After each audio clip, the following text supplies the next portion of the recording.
Mini episode 1606 of the FDH Lounge is brought to you by Sportsology, delivering unconventional columns and webcasts about sports, TV, music, movies, and more. Follow them on the web at sportsology.com. The FDH Lounge. You'll want to schedule your life around it. A long time ago, on a gloomy, wet Cleveland spring night, two men stand alone amidst the late-night drizzle. Their voices echo across the vacant station parking lot as they debate the merits of the great American radio show that have been missing for far too long. On that night, an idea was born. That idea became the FDH Lounge.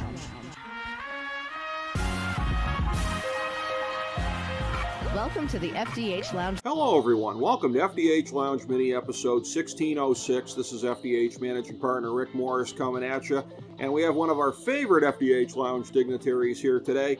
Coming back on the show, our good pal from the Queens Chronicle and many other fine outlets in the New York area, our great buddy, Lloyd Carroll, FDH Lounge dignitary extraordinaire, to talk about, as he has in the past, we've had him on in the past to talk about things with Donald Trump, who hails from the same backyard as him, and also politics, and we're going to get into a kind of a general state of the 2024 presidential race at this point, but everything at this point, all roads lead to Mar-a-Lago. If you want to talk about the things that are on the tips of people's lips here, we have an unprecedented indictment of a former president of the United States, present president of the United States, if you're talking to Kari Lake and some of these other folks here. But be that as it may, and she was apparently giving an interview to someone the other night from Mar-a-Lago, where she posited that he could perhaps serve from prison, if need be, as the next president of the United States. But we'll be getting into all that and much, much more with our great pal, FDH Lounge dignitary Lloyd Carroll. Lloyd, great to have you back on, and I know you got a lot of thoughts on this. Your position on the spectrum, probably not too far off from the Lincoln Project as far as being a never Trump Republican, and I know you must have some real thoughts on what's going on now. Well, yeah, it's a funny thing on the Lincoln Project. Probably, yeah, I get it because I'm a kind of a disaffected Republican, but I'm not really a Trump hater. I want to make that very clear. Sure. I'm not happy more with the direction of the party than I am with Donald Trump.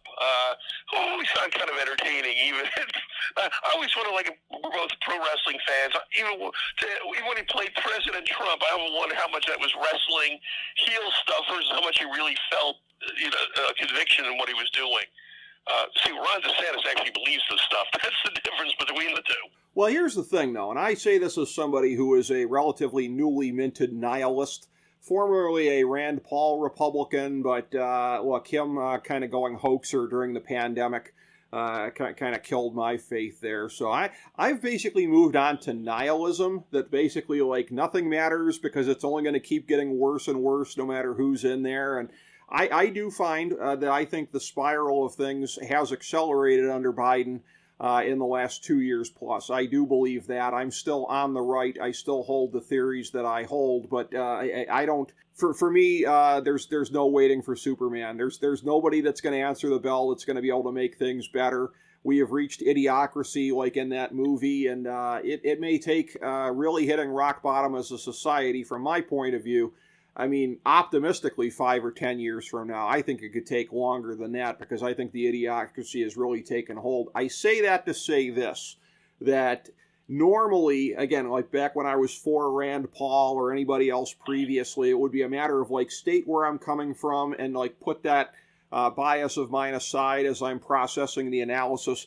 I don't have anything to have to put aside right now. That's the nice thing about basically believing in nothing as far as things ever getting better, is you don't have a bias to put aside if you're completely fatalistic about things. But this is one of these things where it's interesting to me that there's been some analysis, even from the center left and in some points on the left, in looking at this indictment of Trump, that when you compare this to the one in Georgia, where, again, I think it's pretty cut and dried as far as election interference and things like that, this thing here, for this to be the first case to go forward, I think is probably, to be honest with you, advantageous for Trump and not as advantageous for anybody that doesn't like Trump, because I think the whole weakness of the case here, the fact that they didn't even name a crime on this, like, I think we all know that he did things that were unethical in this case and perhaps even illegal. I'd be willing to stipulate that. But as far as felony level, like compared to the stuff that Bill Clinton did to cover up his affairs that he'd had and everything like that, like not to do whataboutism, but I'm just saying, I think that some of the other cases out there, if a January 6th thing gets pursued against him, the case in Georgia about election interference, I think that there are much stronger cases down the pike. I think he might have lucked out on this one being the first indictment. What are your thoughts? Alvin Bragg is completely inept, and I agree with your, with your treatise on this. The only thing that I'm beginning to wonder is if there's even ever going to be a trial. See, New York cases are backlogged so badly that Trump probably wouldn't be on trial till 2030 if this even took place, because it really is kind of minor. Having said all that, so I'm beginning to wonder if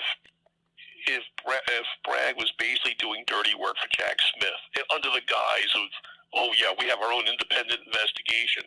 Like suddenly David Pecker's coming out of the woodwork. Who knows? This may go stuff beyond, the Stormy Daniels. I just get the feeling that this is a smokescreen. That for what it's, again, I can't prove it. Sometimes I feel like Bill Maher here, where he says, I can't prove it, but I know it's true. Something just doesn't smell right about the whole thing. Well, and you're right, what you said. It just doesn't smell like we really got him on the. We really got the goods. I've seen Rachel Maddow get more excited about her theories of how we got the scoundrels now than the way they did MSNBC talking about this. Well, yeah, and that's a thing where, by the way, and as far as the role of the National Enquirer in this and the whole catch and kill with the stories here, David Pecker being the key guy behind that. Obviously, I think we're all just waiting for confirmation that they've gotten him to flip on Trump because of the inevitable New York Post headline that will come from that. President Trump has a Pecker problem. That's what we were all waiting for. Ironically, it's funny. I met David Pecker a few years ago at a CBS holiday media party. I got a kick out of it. Turned out we both had something in common, kind of deep skeletons in our personal lives. We're both CPAs in a prior life. Who knew? Yeah, and that is going to be big if they do get him to flip on him, because he was such a close ally of him and somebody who was instrumental in the whole thing here. But again, yeah, I mean, you'd think that if they had a stronger hand, they'd be showing it in these papers here. And this is one of these things where you already have a lot of people who are going to believe, no matter what, that all of this is, no pun intended, trumped up, and as far as the Democrat machine being out to get him and everything like that. As always, these things are won and lost in the court of public opinion with the independents and the people that could kind of go either way. And again, Trump has really been kind of poisonous with independents, not just in 2020, but of course in the off-year elections of 2018 and 2022, and to a degree that we don't tend to remember, 2016 as well, because Trump supersized his base in 2016 and in 2020, and that's why he's doing the whole base strategy the whole way here, is that he openly, this has never happened in our lifetime, of where anybody just aspired to be president of their base. He was president of Red State America. That's a problem. And that is a problem that goes, as I said, this goes beyond Donald Trump, because I'm not a Donald Trump hater. As a matter of fact, I think Donald Trump is his own worst enemy. If he had simply said, kind of what we're saying here, if he had said, guys, look, they're going for oldies but goodies. I may not be a saint, but come on. Who really believes this is a federal case, a felony? Who really believes that? If he just said that at Mar-a-Lago, that would have been it. The way Ronald Reagan would have laughed it off. Come on, guys. Right. And if he just said that, guess what? The Democrats are on their heels, and he's in business. Yeah. But instead, he can't help himself by the whole litany of complaints. People don't want to hear that anymore, the whole rally stuff. What may have worked in 2015 coming down the escalator, just like pop music taste change, I get the feeling people don't want to see the same act 8 years later. And particularly after what happened on January 6th, even though this is not exactly related to January 6th, it just kind of poisoned the way we may look at it. What I agree about your nihilism is what is going on to me with the cable television. Right. When you watch Fox News, Yep. Newsmax, and then MSNBC trying to use their playbook for the left, that we are rather thinking of ourselves as Democrats and Republicans than as Americans. And I think this is incredibly dangerous. Yes, we can always have our favorites, but when push comes to shove, and I've seen this again with even the way we look at Putin, it boggles my mind how many right-wing Republicans would say, I'd rather have Putin be our president than Joe Biden. Now, I'm sorry, I'm not saying Biden's great, but he sure as hell is not Vladimir Putin. I mean, we need a sense of reality here. Growing up, I never had. I mean, you had Everett Dirksen, a Republican, would go to LBJ, Tip O'Neill and Ronald Reagan, that there was certain professional respect. Let's put the country's needs first. And we can disagree on other stuff, but it just seems like we've lost this country, and we're not going to be a great country unless we get that back. Well, yeah, and that's the thing, too, where, again, it's so funny because a lot of the stuff Trump is tapping into, and I agree with you about his basic insincerity on a lot of the stuff, just kind of using it, because, as somebody who had, for a long time, described myself as a heartland paleocon, I had always believed that going more blue collar and not being, so free trade and not being so adventuristic overseas with the military, that would be the way to go. Now, again, Trump sort of veered all the way into protectionism, has veered into isolationism, as you're seeing with a lot of the Ukraine rhetoric recently here. So and it's Putin bootlicking. Let's call after Helsinki. And again, not trying to dump on him, but even just Helsinki 2018, I can think of Ronald Reagan's turning over in his grave when I saw that. Well, and the thing of it is that post-George W. Bush, this is a thing where I would have looked at, on paper, a lot of the stuff Trump is doing as being better for the Republican Party. But I say that as a guy who voted third party both times and almost certainly will in 2024, because I think the way he's going about it has not been good. And the fact that he is as poisonous personally and as poisonous to the independents as he is, the fact that you still have people now of like, if Trump just wouldn't do this, there were people that were like, I can't believe Trump's going after DeSantis. I like them both. What makes you think Donald Trump gives two craps about if you like DeSantis? He selfishly doesn't want anybody to get the nomination but him, and I got news for you. He'll be a third-party spoiler to get the Democrats reelected if DeSantis is able to get the nomination from him, which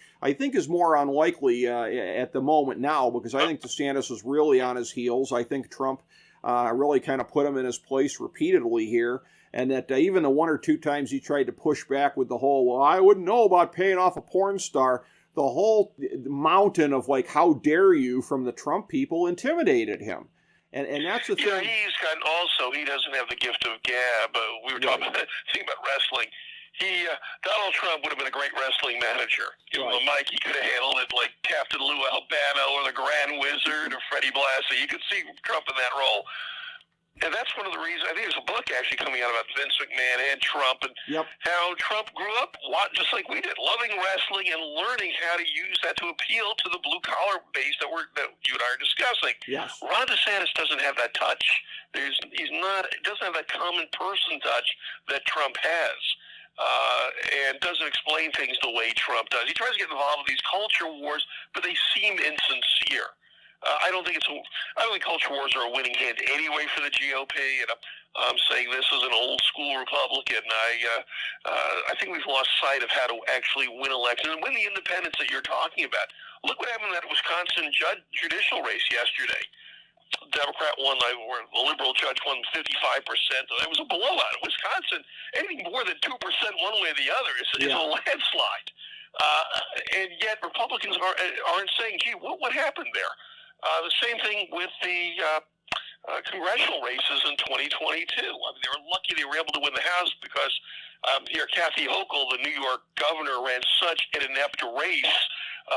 She was afraid to talk about crime. She was afraid the progressives would beat her up. But if you took New York out of it, that was a bad election for a Republican. That should have been a gimme, a chip shot, a layup. And nobody said, gee, maybe that's a total anti-abortion thing. That may not be the way to win elections. They won't even discuss it. It's like you always say, Rick, nothing's off the table. Yeah. That's a topic that apparently is off the table in the Republican Party. Well, it is a thing where and every time this gets brought up of like, why didn't the Republicans nominate Pete Wilson back in the day or anybody because look, because the base of the party is going to revolt. So you got to admit that part of it, Lloyd. The base of the party is people like me that are social conservatives. I'm a Midwest Roman Catholic, and that's where the base of the party is. That being said, this is my ability on this show to put aside what I believe in and where I'm at versus giving you my analysis. And my analysis is that the Republicans have been on their heels ever since Roe got overturned. It has been a loser. I think they can be more effective in making a better case on it, Lloyd, but they haven't done that. And it has been a loser. The Democrats haven't done a better job on that either. Yeah. Because if you watch MSNBC, it's always discussed as a women's issue. Now, we know, obviously, women on the front lines are the ones who get pregnant, so I don't want to be flip. But the Republicans are lucky. The Democrats haven't, at least the Political Action Committee, hasn't said, let's appeal to men on this. Rick, do you know anybody who wants to pay child support for an unwanted pregnancy? Because I sure as hell don't. Yeah. And when I was in my 20s, when I was in college, getting lucky was important to me. And I think in the 20s and 30s, getting lucky is important to a lot of guys. And you know what? Anything that creates an impediment to getting lucky, like not having that Roe insurance, is not going to make a guy happy. Now, they're lucky the Democrats haven't done that because they're so inept and so PC. But if they did, that would really be the killer. Lloyd, for as much as I revere programs like the McLaughlin Group, you're not going to get analysis like what you just said on a show like that. You're only going to get that here. I'm here with you, Rick. But tell me, am I factually incorrect? I know it's not PC, but did I say anything that's wrong? I mean, look, and to be honest with you, the way that the Democrats are going, again, putting on my analyst hat, I'm surprised they haven't, because the arc of things, the way that they've been going, essentially since the Obama years, has been, remember that old 60s phrase of like, if it feels good, do it? That has basically become the motto of the Democratic Party as far as this thing goes. Who are you to judge if a person wants to do this or that or whatever? And that they've gotten pretty militant in their whole definition of what they call tolerance. I'm awfully surprised they haven't gone there, because it's not moral purity that's holding them back from making the argument, Lloyd. I think you're right. I think it's just strategic ineptitude, because that's where they are. The Democratic Party is inept. Listen, I'm not a Democrat, Rick. As you know, as a fellow journalist, we have to call it down the middle. I mean, it actually, I believe that America does better. We have a competitive two-party system. And again, maybe I'm being nostalgic for the way I remember politics in the 60s, 70s, and 80s. There was a certain respect for the other party, a certain let's get things done. Okay, we're in charge, so it's going to be done more my way than your way. And I miss that. I really do. I watched what happened today with Tennessee, where they tried to expel 3 members of the state legislature. It seemed like it was just 3 Democrats on the country. I don't necessarily agree with that, but you know what? It's bad optics. Just simply outvote them, and that's it. That's America. I don't like seeing candidates, or actually elected officials, being booted out of office unless they actually do something criminal. There's something that's very bothersome and, frankly, almost looks fascist in the way this is being done. It's not a good view. Well, this is the thing where, I mean, Trump really sort of is the poster child for this era, as far as Democrats and Republicans, when they have power in different areas. Like, there are no guardrails anymore. And that's the thing. You hear a lot of hand-wringing about that on the likes of CNN and everything like that. But, I mean, again, a stop clock is right twice a day. We don't have the guardrails on us because, again, in the 70s, you don't think that there's somewhere in this country an area where somebody could have, some local prosecutor maybe could have put up a case against Nixon for something that happened when he was in office? Everybody could do anything. Yeah, look, it certainly could have been done, but now it's going to become open season. That's actually one of the things that people have spoken about with Bragg doing this. Now, every Yahoo can try to... and I don't think this is really thought through properly. Again, even if what I think that this will never go to trial, and I think this is just he's just doing dirty work for Jack Smith, but just the appearance, the opticals of what we saw on Tuesday, I don't think is good. Yeah, like as an American, what bothers me about this case is this is not the case where you crack that seal. This has never happened in the history of this country. And this is the one? I mean, you got a case going on down there in Georgia. It looks like they're going to get to it down there. But it's a thing where, yeah, it does look like careerism on Bragg's part. And by the way, it nauseates me that what I'm saying it could be mistaken for Trump talking points here, because that's not my case at all. But I'm just saying, ironically, it's the opposite of Trump talking points. There's so much more that he's clearly guilty on that he may be getting indicted on and other things here. Better than one of those things is the first time to happen in American history, rather than an iffy case like this one that lets him discredit everything and play the martyr. No question. Look, another factor I'm surprised that Trump didn't bring up is that it's kind of come tangentially that Alvin Bragg has not done a good job prosecuting criminals. He's let a lot of, it's funny talking about felonies and misdemeanors, he's let a lot of people plea down. He'll claim it's done for equity purposes and to make sure the jails don't get overcrowded in New York, blah, blah, blah. But he has taken so much heat before all this that if you would ask me as a betting man, if he would certainly be primaried in 2025 when he's up again. And my gut reaction when I heard about this whole Trump stuff, don't forget, he dropped the Trump case early on. I mean, remember Cy Vance was working on it, and suddenly it got very quiet. Now, Vance is now covering for Bragg, saying that it was the New York Southern District, the feds, that were asking Cy Vance to drop everything. I'm not sure how true that is as much as it was. It looks to me like, okay, let's try to cover here for Bragg. Because I think in 2025, Bragg would have been in deep trouble in a Democratic primary. He would have gotten the Lori Lightfoot treatment. That's just my gut feel on this. Oh, yeah. Well, and that's the whole thing, too. When you look at the motivations of local elected officials and everything like that, obviously being the most anti-Trump guy you can be in New York City is a good way to get reelected and deflect from the other issues, because, yes, this is yet another prosecutor out there, like a lot of the ones across the country the last couple of years, that have been, quite frankly, soft on crime and that have just kind of sat by and let these violent crimes just kind of go through the roof, never more so than in places like Chicago, which actually just elected somebody more radical than Lori Lightfoot, but that's another story. That's the ultimate irony of this whole thing, isn't it? After all this, although it was a pretty tight race, I mean, Paul Vallis only lost by 3 points in a city that, frankly, the progressive normally wins by 20.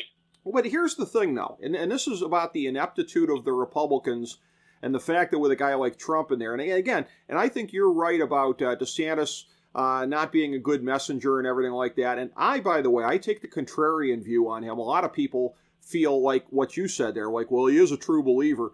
I look at a lot of his cynical hoaxer kind of a stuff, and I see him as a guy who will just say anything. I don't trust him. I might agree with him on a lot of issues. The way people used to talk about Nixon back in the day.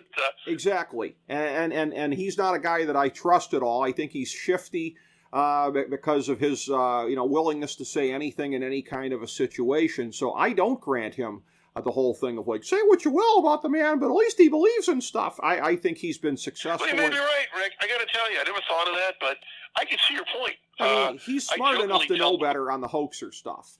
I mean, and it's just, it's dangerous. It's dangerous to go out there because, again, as we know, it's a slippery slope. Now you got people not getting vaccinated for things that weren't controversial prior to this. Like, oh. Well, exactly. So, we could all, did Fauci make mistakes on COVID? Sure he did. Yes. Nobody knew. We were all feeling our way through. But the one thing that I don't get, the vaccinations have certainly helped. Maybe they didn't cure, but it's, sure. Hey, and so some of the real right-wing anti-vaxxers almost thinking they should have bumper stickers or hats saying make ventilators great again. I mean, I just don't get that. Yeah, I don't get that either, and that's the whole thing. You don't have any credibility with me if you've been fanning the flames on any of that kind of stuff. And a lot I believe in science. Well, yeah. Well, and again, there's room to reevaluate things and everything like that, but I see so little of it being done in good faith. And people like Ron DeSantis have concluded it's not in their political interest to do that in good faith, but to just go out there. I think you're right on that. And grandstand. And I also feel that the vilification of Dr. Fauci, he made mistakes, but I tell you, most Americans still like him. I don't think it's a smart political strategy to use him as a whipping boy. That's just my take on it. I could be wrong, but that's just my take. But here's an interesting thing, though. I mean, you look at it, and one of the most interesting parts of any of this, and one of the things we don't think about with the 2020 election, because there are so many kind of once-in-a-lifetime things that happened that year, but one of the most interesting aspects to me has always been the way that the Republicans, I believe they gained in both the House and the Senate in that, and that as poorly as Trump did, Congress went the other way in that one here. Absolutely. And that shows me that, again, and this goes to everything I said, the general direction that Trump pointed the Republican Party in, and I think, I don't disagree with you that there's fault to be found in a lot of the different aspects of that, but the whole thing, broadly speaking, of making the Republican Party more blue-collar, more, anti-Wall Street, more anti-free trade, anti-overseas adventurism, I've believed for much of my life that was a winner. And I've been waiting to see anybody actually try that. And that's a thing where, Trump is the most god-awful messenger in the world, an inept man who shoots himself in the foot at every opportunity. But it's a thing where a lot of what he's tapping into, and listen, there are parts of it that are illegitimate. He's tapping into some legitimate racism. He's tapping into some legitimate things like that are just way, way, way over the edge, okay? I'm not saying that he's not. But he's tapping into enough things that are winners that the Republican Party is just inept and incompetent. I think they're a lot more inept and incompetent than the Democrats are right now, because in the midterms against Joe Biden, with a southern border that's never been more porous, with inflation going through the roof largely because of government overspending, all these things on and on and on, the dire state of this country, the way that it is, and it looks now like the job market is finally going to be the next part of this equation to go over the edge. Again, so many things are so bad right now. And it's a thing when I think a lot of people were thinking during the pandemic, oh, it's going to be the roaring 20s. Well, hey, not so fast. It's more like the mid to late 70s, based on the way things are looking here with an administration that seems very Carter-esque. And the Republicans can't score any points against them. How bad are they? How incompetent and inept are they at not scoring points on this administration? Give me a break. Well, you're 100% correct. But then again, you have to look at, we're living in a TV time. Who are the Republicans that the public sees on television the most? Marjorie Taylor Greene, Lauren Boebert,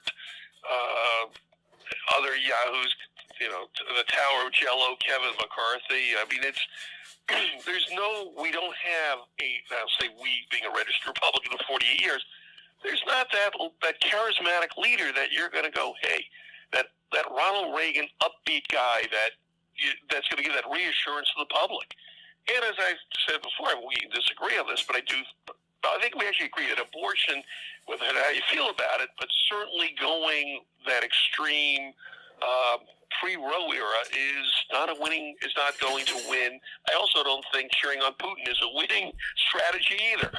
We have enough people who are getting a lot of airtime. I say most Republicans are cheering Putin, but we're giving too much airtime to the few that are.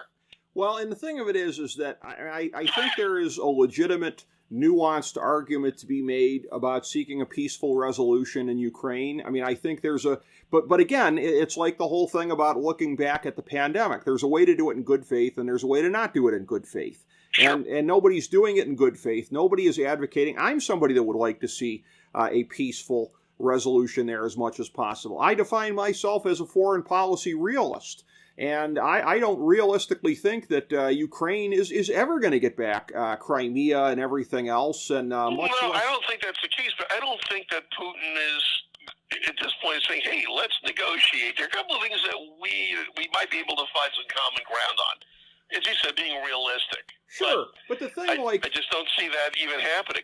But the way that it seemed like the Biden administration was going out of their way to shoot down, and again, and I'm not of all people, okay, because again, I was for, an old Pat Buchanan guy myself, I was for being tough on China long before this was part of the popular parlance. So I'm not being soft on China, but I just think it was dumb strategically. The minute that they were talking about potentially trying to broker some peace talks, like the Biden administration is like going in there and shooting it down. Like, wait a minute, this is just, you are giving credence to, they're trying to portray Ukraine as a puppet of America. And the more you go out there and you say, that's unacceptable to us, at least let Zelensky say it. And it's not like he's not afraid to go out there and take the most maximalist position on all of this, too. I also think as well, and I do get, and I think it's unfortunate, like you said, the way the Republicans are playing it, but they're tapping into something real. There's a fatigue in dealing with Zelensky because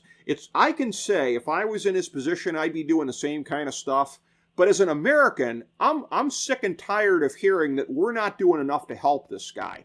And somebody who's acting like we're being, chicken S if we don't give them a no-fly zone and things that could legitimately trigger World War III. So it's a thing where I do feel like Biden and Zelensky are somewhat making it easier for Republicans to tap into something irresponsible here with this isolationism because of the way that they're playing it. Yeah, I have. On the other hand, the Biden. I'm agreeing with you. The Biden administration has not handled Ukraine well, but I may be looking from the neocon viewpoint that it's almost like Vietnam. Well, you can't attack. You could let Russia attack you, and if they cross your line, you could shoot their planes down. But hey, you can't give them a taste of their own medicine. So again, we can argue this 7 ways till Sunday, but I agree with you. The Biden administration has not played this as well as they could. If you want to look at it one way or the other, you're 100% right. So they're kind of caught in the middle and it's not working. Well, and we're moving into this sort of pre-Kissinger world now of where China and Russia are coming back together here and they're creating, and the world is sort of going, to this whole kind of bipolar place like it was before with the centers of gravity, basically pre-1972 or whenever it was with Nixon's trip to China. And it's just a thing where you have to think about how it plays with the rest of the world here. And the more you do to make Ukraine look like a puppet of the United States, which I legitimately believe it's not. It clearly is not. No, Zelensky has a mind of his own. But it's like Zelensky doesn't need the Americans to stand up there and shoot down peace plans for him. I just think that's stupid. Because that may have been a blunder. I get it. If... hey, look, let's always hear what the other guy has to say. We don't like it, say sorry, thank you, but no thank you. Sure. I don't see the harm in it. Well, just strategically, right? It makes sense to take a look at something. No, I agree. Listen, you play the cards that are just for PR purposes. I actually agree with you. That's what I'm talking about. PR as results with the rest of the world, just so it doesn't play as much into their whole storyline about how the West is trying to take over Russia. But, in all of these different ways here, again, it is a shame to me. I do agree that's where the Republican center of gravity seems to be, is I think going too far on questioning the Ukraine stuff. But again, in culture wars America, you're going to have that. Meanwhile, on the other side, it's getting to be more and more interesting that Biden now potentially delaying announcing until maybe fall, they're saying. So, I mean, is he getting the sense that there might be other ones getting ready to jump in here? Because it's very interesting to me. As somebody that is, as a political maybe he's worried about Marianne Williamson. No, I'm just kidding. Or RFK Jr. Yeah, right. There you go. They're probably doing him a favor by making him look stronger. I always say when you have non-entities coming in trying to compete with you, they're actually doing you a favor. Well, yeah, and that's a thing where, in looking at this, as somebody who is a political junkie, one of the rabbit hole things I had fallen down on YouTube previously was, and you might be interested to see this, I think it was WNBC in New York, 1978 election night. Somebody went and chopped it up. It's all the national stuff and all with the local cut-ins too. So I think like Chuck Scarborough and some of the ones doing the local cut-ins. But in looking at it during the night, it was very, very interesting because they were talking about it. It was a better night than expected for the Democrats, but particularly in light of the climate that was there. Really bring my whole 70s, 20s analogy into clear focus. But they ran a poll at one point, and they asked an advisor to the president about this, that like 2/3 of voters didn't think Carter should run for re-election. This was still in November of 78 before things got really bad. 79. Absolutely. Yeah, so it's like the comparisons are there. Like just because the Democrats did well in the midterms doesn't necessarily mean that the president is on solid ground. Joe Biden only benefits from who he's compared to in terms of Trump, which is why, again, a cynic might look at this and say, knowing that these prosecutions will only prop up Trump with the Republican base here. I mean, it's easy to smell the hand of Joe Biden in this. It might make me a conspiracy theorist, but like he doesn't want to run against DeSantis because DeSantis doesn't carry the baggage of Trump. Now, Trump may burn him to the ground, may call him pedophile Ron enough times that it sticks with people. And well, he said if Trump runs as a third party, then that everything can go wackadoo. So who knows? Well, that's true. I agree with you. Biden versus DeSantis one-on-one would be that's going to be a tough battle. Although DeSantis has not done himself any favors outside of Florida. Now, the Florida Democratic Party, as I said, is the New York Jets of politics. Sure. So the fact he won by such an overwhelming margin and can just snap his fingers and do what he wants. I think that's because the Florida. It's funny. Even my Democratic friends never blame their inept party leadership under Manny Diaz, now under Nikki Fried, that they've gotten so pathetic so fast. I'll tell you, maybe Jimmy Haslam should be hiring them. Yeah. I mean, it's just absolutely amazing that DeSantis has done well, but you have to look at the other team. We don't live in a vacuum. True, but it's one of these things where I living in Ohio, which has gotten redder over a period of time, there are probably people who make the similar comparisons to the Ohio Democratic Party, and again, although Ohio has always been more going from Robert Taft. I mean, they've had John Glenn and Metzenbaum, but those are kind of the exceptions to the rule. It's always been thought of as kind of like Indiana Republican territory. Florida had always been the classic bellwether state. Once in a while, Democrats got lucky. I think Carter won, and Obama won the state by narrow margins, but as a rule, Ohio has been Republican. It's always been, I always felt, kind of old school Republican that you had, like your guy Mike DeWine there, kind of not exactly a Trumper. It's kind of that old classic. John Kasich, good example. Kind of a Republican who didn't scare Democrats. Well, a Republican who stands for nothing, like most of the Republicans this state is elected to statewide office. Well, there you go. But my point, though, in bringing up Ohio is in looking at this, because again, we talk about the things on this show that we know the best. I live in Ohio. I know it better than any other state. Look, Obama carried Ohio when he was president. Clinton carried Ohio. Ohio, I think history is shrouded a little bit for you here, Lloyd. Ohio, I think, was more of a bellwether than you're remembering. And I think Florida the same. I think the demographics in the states are changing. So as easy as it is to pile on the Democratic parties in those two states there, remember Iowa used to be uphill for Republicans. And now Republicans are presumptive favorites in Iowa in presidential elections. Tom Harkin. Iowa used to be Republican, but it was always kind of a progressive. Yes, Tom Harkin. It was not a real super conservative Republican place. It wasn't like Nebraska was. Right. Tom Harkin had a powerful machine there that really shaped that state for several decades. I mean, Iowa was, and maybe it's as simple as Tom Harkin not being in the picture anymore. Maybe it's one man's ability, to carry something off as long as he's on the scene. But Iowa's demographics have changed. The demographics of many states have changed over a period of time. And I think, again, for as much as DeSantis wants to do victory laps, and again, anybody would in his position about how big he won by, I mean, so much of that is basically the way that the demographics of the state have changed. And then the other thing, too, of the degree to which Trump has reshaped the Republican Party. He has done it in ways that, again, I know you find odious in a lot of ways. I find on some of the issues to be an improvement over where they were with George W. Bush, as low of a bar as that might be.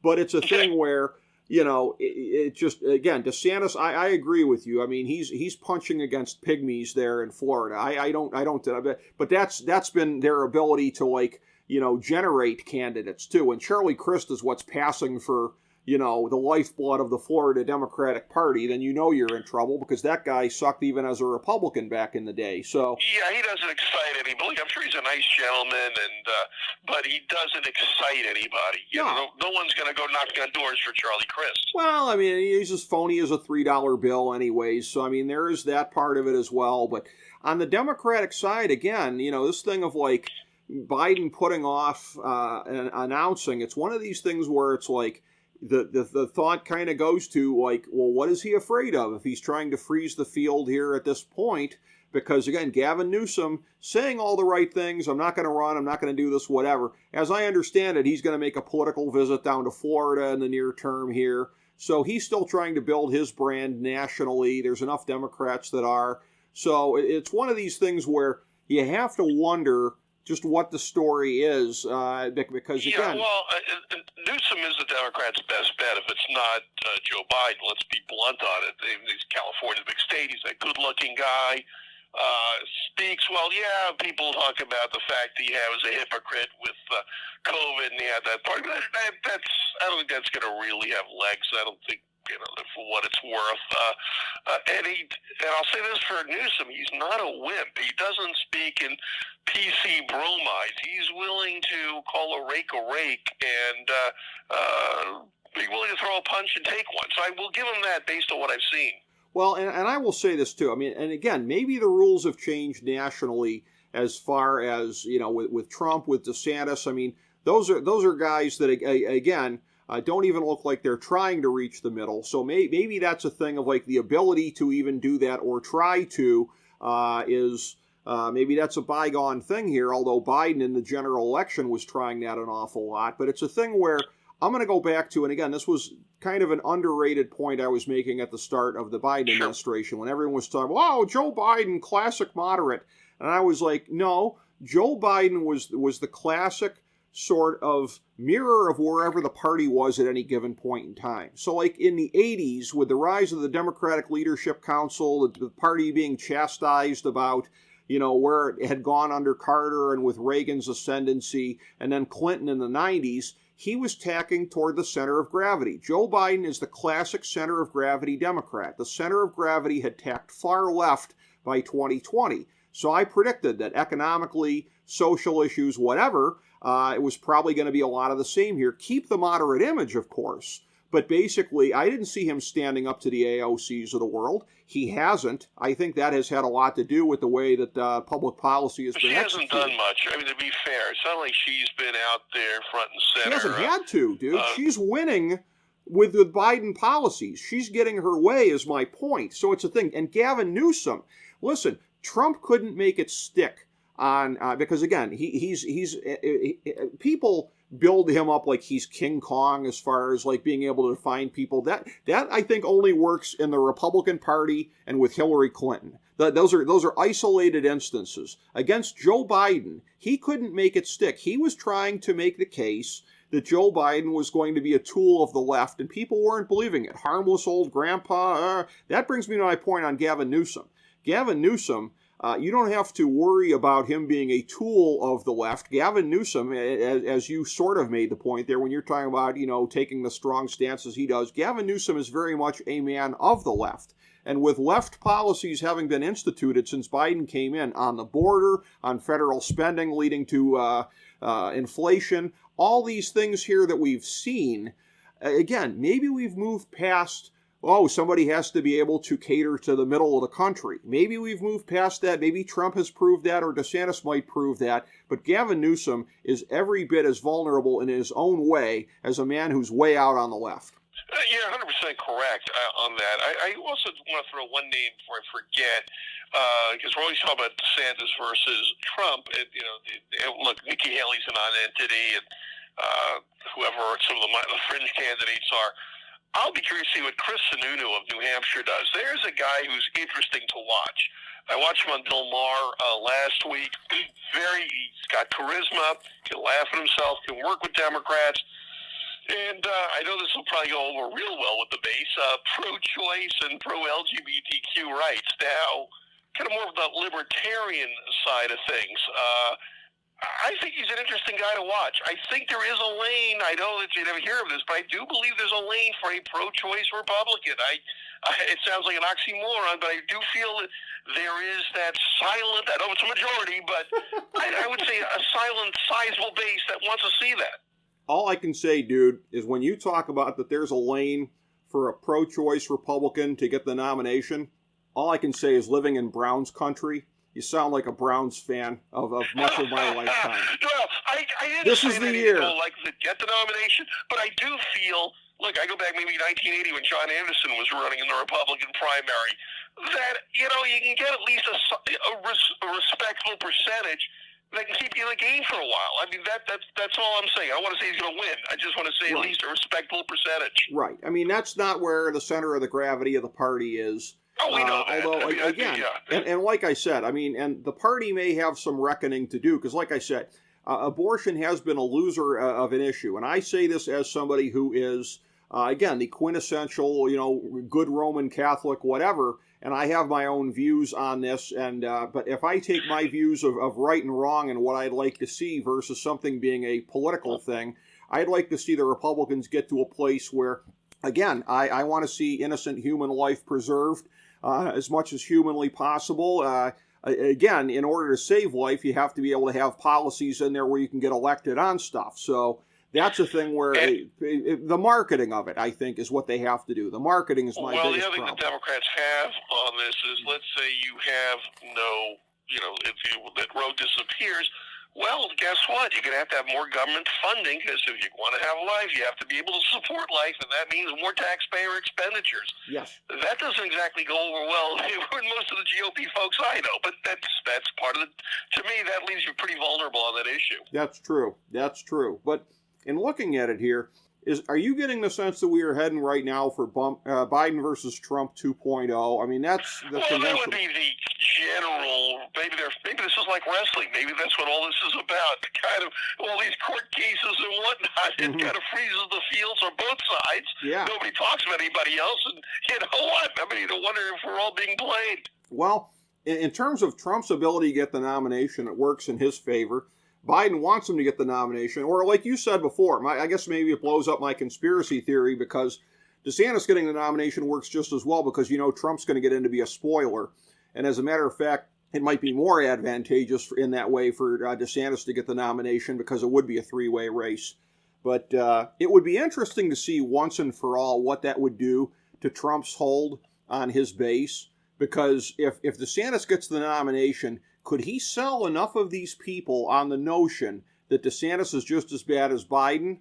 Because that's what he'd have to make them believe. Because it's a thing where there has been a hardening against Biden. And that's one of the things, you didn't have it as much in 2020. Because, just culturally, from talk radio and whatever, right. there wasn't all that. But, Biden being in there and now these policies getting implemented and everything like that, Biden has gotten to the devil place with even mainstream Republicans the way that Obama and Clinton had gotten. He's caught up to that. Well, that would have happened anyway, just I think through the course of time. Sure. And honestly, if you go back, you think about George W. Bush, you really, I think most Democrats would say, compared to Trump, George W. Bush was a saint, but they would tear him apart the same way as time went on. So, you know what, I think this comes with the territory. Yeah, well, time is a flat circle, as they say, and in looking at that, I think we are headed for a rematch next time, and I would guess probably the same result, because it's a thing. Probably.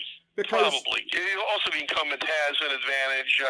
The one thing I will say that may have hurt Democrats a little bit in 20, maybe even so much but certainly in 2020, we were talking about the congressional races. People forget, Democrats didn't really campaign because of the whole COVID. It went against their image. Well, we don't want to be out there. They were almost too afraid, and it actually hurt them. That wasn't the case in 22 as much. It certainly won't be the case in 2024. Lord willing that we don't have any relapses here. Well, yeah. I mean, that would just be too horrible to contemplate. But this is one of these things where it's interesting that, and I say this, I mean, going back to our roots in 2007 as a show that spun off of FantasyDraftHelp.com and taking the sports approach of analysis and approaching it to, again, nothing is off topic, going in all areas, I find myself reverting back as we have the NBA playoffs coming up, the NHL playoffs, to looking at things as far as matchups go. Ultimately, Hillary Clinton is the only person that Donald Trump could have beaten to become president. And no one argues against that. Absolutely true. And Donald Trump is the only person Joe Biden could have beaten to become president. Who ever envisioned Joe Biden as a future president of the United States? Are you kidding me? He was in the right place at the right time running against Trump. So it's one of these things of looking at each other here of, again, we have sort of forgotten in this country what it's like to even have somebody who is a transcendent enough political talent to where they could get they could beat different talents. So again, I mean, I do look at Obama and McCain, I think was pretty formidable. Mitt Romney was a tomato can. So it's a thing where I guess you look back in history and maybe some of these other the quality of opposition wasn't as great as it might seem now. But it's like you have two feeble old guys here where, unfortunately for Trump, he's the feeble old guy who can't beat the other one. I mean, he's literally the only guy. It's also likability. As you point out, Joe comes off as the likable grandpa. Trump goes off as the mean guy, and that doesn't help either. Which, I mean, we say the old, who'd you rather have a beer with? Biden comes off better in that regard. He does, and as far as like the affability and everything like that, I mean, that is, a remarkable thing to have pulled off when you consider that some of the things that are out there as far as, Biden's general creepiness, documented and less documented with women and everything like that. So it's remarkable. I mean, but again, I mean... Well, that's true, but you know what? Democrats learned a lesson. Me Too only works against them and never for them. That's why that didn't become as much of an issue. I think Al Franken took one for the team there. There's a lot of Al Franken regret among Democrats, and they weren't going to do it to their own after that. That's just my vibe. You don't hear anything about Me Too anymore. Doesn't that kind of disappeared? Yeah, well, I actually think Democrats learned the lesson of Al Franken not to go after that because, like I said, again, Democrats have tried to play down any of that kind of stuff with Joe Biden, and I think successfully so. None of that stuff has really stuck to him, so... I think it hasn't, but I also want to say, again, I don't know if it's Democrats who've gotten smarter, because I'm not a big fan of their leadership, as you know. Not a big fan of Jamie Harris and what he's done. I don't think he's done much. But the one area where Republicans have done a lot better than Democrats is appealing to men, not just working class, just men in general. Yes. Democrats have never learned how to appeal to men. And when they went, all on the Me Too stuff, that was a big turnoff to men. And I don't think it really won over as many women. If you turn about a net effect, that was not a smart play for them. Yeah, and that's an interesting point. You may very well be right on that. But again, it is an absolute, make no mistake about it, absolute execrable hellscape that dominates our politics going through the 2024 presidential election. But you can always count on this show on getting the kind of good analysis and witticisms, particularly when we have you with us here, Lloyd Carroll of the Queen Chronicle, Lloyd Carroll, FDH Lounge Dignitary Extraordinaire. Always a pleasure, my friend, and as things continue to circle down the drain for this country, irretrievably perhaps, at least we'll get to laugh about it with you as we go along, and I do look forward to that. That's part of it. We need to laugh, Rick. Yes. And that's what I love about, we get together on your show, and I think we need more of that in politics. We've lost the art of being able to laugh at our team, we all laugh at the other team. Nobody, sometimes we need to laugh at our own side and call our own side out. And until we do that in politics, you're right, this country will go down the drain. Yes, and that's been happening, but that's always been my way of coping with things here. Laughter is the best medicine, and like I said, again, the combination of witticisms and analysis, you can't beat it when we got you on here with us. Thank you so much, Lloyd. Appreciate it. Look forward to doing it again, Rick, and maybe we'll even start getting back into the sports and the TV. Yes. So anytime you need me, I'm there for you. I look forward to that. Yes. You are the quintessential. On a show like this where nothing is off topic, you are one of several Swiss Army knives that we have of where you can go any different direction on any things here, whether it be a more substantive topic that we're talking about tonight or something a little bit lighter. You're always good for that, and it's always much appreciated. Love to have you here, Lloyd, and thank you, everybody, for checking out FDH Lounge Mini episode 1606.